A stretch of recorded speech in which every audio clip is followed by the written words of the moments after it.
Archie the Pup, Chapter 7, Skydiver. Today, Archie is going to fly through the skies as he goes skydiving, but in a safe way. Archie awoke to another beautiful Texas morning. The sun was shining brightly, and he could hear birds outside chirping and whistling their morning songs. Today, JT and Bullet were coming over to the farm again. This time, JT is helping Cassie Lynn with repairing things around the farm. Archie and Bullet didn't feel much like adventuring today. Archie told Bullet about Victor and that crazy night 2 days ago. He told him how all of the animals worked together to defend the farm. Bullet was proud that his son was learning to defend his own farm. It's a good feeling for a father to know that their son is learning the things that he teaches to him. The sun was warm and bright, casting long shadows across the wooden porch. Archie lay on his belly.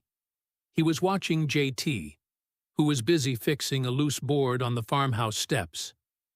JT wiped his forehead and set his tools on the porch. He walked to his truck and returned with a lunchbox cooler. It was lunchtime. He opened the small cooler and took out a sandwich. Archie's ears perked up instantly. Archie was hoping for a few scraps of food. Scraps are small pieces of food that are left over after a meal. JT gave part of his sandwich to Archie. JT leaned back against the porch railing and said, "You know, Archie, I did something incredible last weekend. I went skydiving. It was a place called Lunar Jumps." He said that he had to wear a special suit and a heavy harness. "We went up in a plane so high that the houses looked tiny. Then, we jumped out of the plane. I felt like I was a bird soaring through the sky." As JT talked, Archie began dozing off. He fell into a deep sleep. In his dreams, the adventure was really happening. In the exciting dream, Archie wasn't on the porch anymore. He was in JT's truck, driving through the country. Archie liked feeling the warm, dry air as it flowed through the windows of the truck. JT was a good driver. He and JT were driving on a dirt road towards a big, shiny metal building called a hangar. A hangar is a large building, like a garage, used for holding and repairing airplanes. There were cornfields around the area, a safe place to land when you are skydiving. There were people folding parachutes and carefully tucking them into packs. It was a busy place. People were on the floor, stretching out. They were preparing to go up in an airplane and parachute to the ground. A parachute pack always includes 2 parachutes. The first one is your primary chute, the first one that you release. The second one is your backup or emergency chute, in case the first parachute doesn't work for some reason. Skydiving safety. Tip number 1, always listen to the instructors.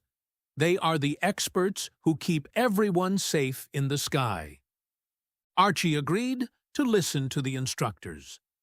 Soon, they were walking out to the plane. They were making their final checks. JT looked at the altimeter on his wrist.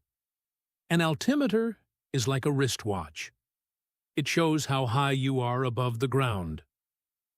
"We have to make sure everything is tight and secure," JT said. They checked the buckles on their harnesses and then checked the parachute packs.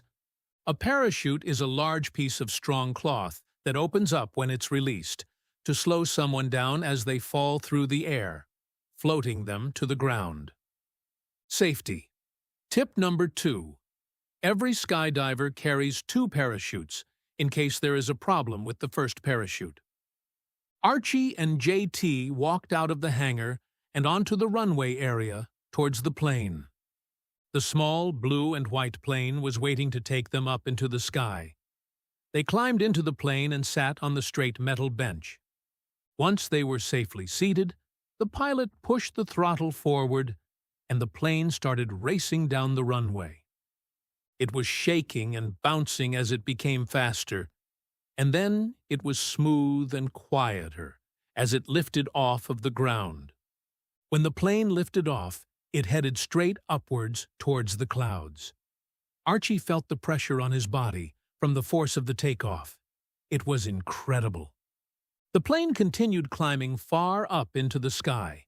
It took about 15 minutes to climb high enough to make a safe jump. On the way up, Archie felt very excited. He had never flown in a plane before.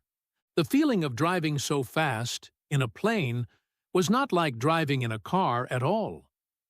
Archie looked out of the windows of the plane. The view from high above the earth was unreal. What an awesome experience this was for Archie.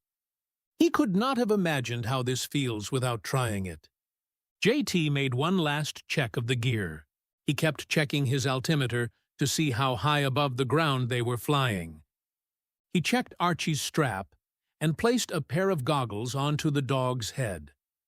The excitement was really building now. They were almost high enough to begin their jump. They were now ready to jump. Once the pilot is ready, they will turn on the green light above the door. JT will open the door and prepare for the jump.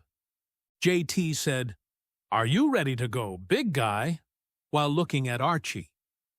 They stayed seated the entire flight until time to open the door. This had to be the biggest adventure that Archie has ever been on. The cornfields were barely visible. Everything looked so tiny down there, just like JT said. On the ground, Archie could see the shape of a large circle. That was the drop zone. The drop zone is the area where you land when skydiving. JT pointed to a big orange arrow that could be seen from the sky. He told Archie that the arrow pointed the same direction that the wind was blowing. When landing while parachuting, called skydiving, you must land while flying face into the wind. The reason is because the wind might carry you past the drop zone from behind. Being above the clouds was such a fantastic feeling. Archie noticed how the air was much colder at 14,000 feet above the ground. JT made sure that Archie's goggles were secured and tugged on his harness with great force to ensure that it was tight. To ensure means to make certain. He looked at his altimeter, and it read 14,000 feet. It was go time. Once they were high enough, the plane's engines quieted. It was now gliding into the proper position so that they could open the door and make the jump. The silence was deafening. Once the door was opened, a blast of cold air immediately filled the cabin of the plane. The wind was so strong, Archie couldn't hear anything now. JT and Archie inched their way towards the opening. This part of the jump was critical. They have to jump away from the plane, being careful not to hit or touch any part of the plane when they jump. JT paused as they stood in the doorway of the flying plane. He quickly pointed at the orange arrow on the ground. It was barely visible from the plane by now. He needed to show that he knew where to jump before actually jumping. On the count of 3, JT pulled himself to the door. 1, 2, 3. Then he pushed away. JT and Archie jumped, quickly falling away from the plane. Archie felt the icy air as it went into his nostrils. It felt like jumping into a pool of cold water. JT expertly threw up a small parachute to stabilize them. It helped to keep them facing downward, towards the earth. Then JT held his arms out towards his sides, about shoulder-length apart. He bent his legs way back, almost touching his own back with his feet. They continued falling towards the ground through the clouds. They were reaching speeds of 120 miles per hour. JT kept checking his altimeter. They were at 10,000 feet, 9,000, 8,000. When they were 6,000 feet above the ground, JT decided to pull the lever, and he released the chute. The giant parachute canopy opened up like a huge, glorious flower. The sight of a parachute opening properly is a great relief to skydivers. Until they see that big, fluffy parachute, they are still in danger of having a problem. The tug on Archie's body was tremendous as the parachute began catching the air.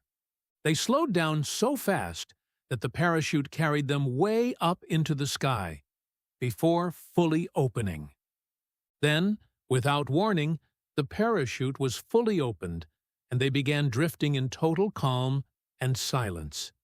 It was magical. There was no more force. There was no sound either. He felt like he was part of the wind, drifting across the Texas sky. The air felt much warmer, too. For a moment, they just floated effortlessly. Archie was in awe of all of the things that he saw on the ground and all of the things that he was feeling inside. He was excited and scared and happy and free, all at the same time. Then the feeling of peacefulness came over Archie. What an incredible experience! Awe is a feeling of respect with some fear or wonder, or seeing something that is wonderful. Now it was time to focus on the landing. It is important to land correctly to avoid injuries. JT pulled on the parachute toggles, guiding them to the left and right. He was lining up the drop zone by tugging on them with great force. Once they were almost to the ground, JT yelled, "Lift your paws, Archie!" JT pulled the toggles down as hard as he could, and they slid across the ground, safely. An experience like no other. Just then, Archie opened his eyes. He was back on the porch, on the farm. It was starting to get dark now. JT and Bullet were getting into the truck.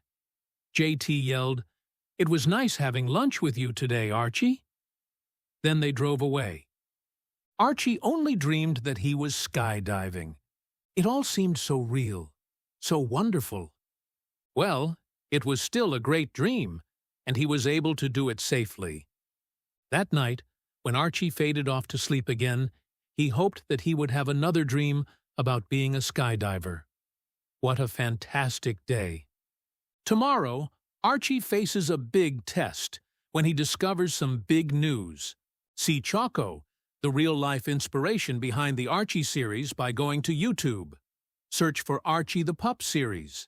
See videos, music, and hear Archie's theme song.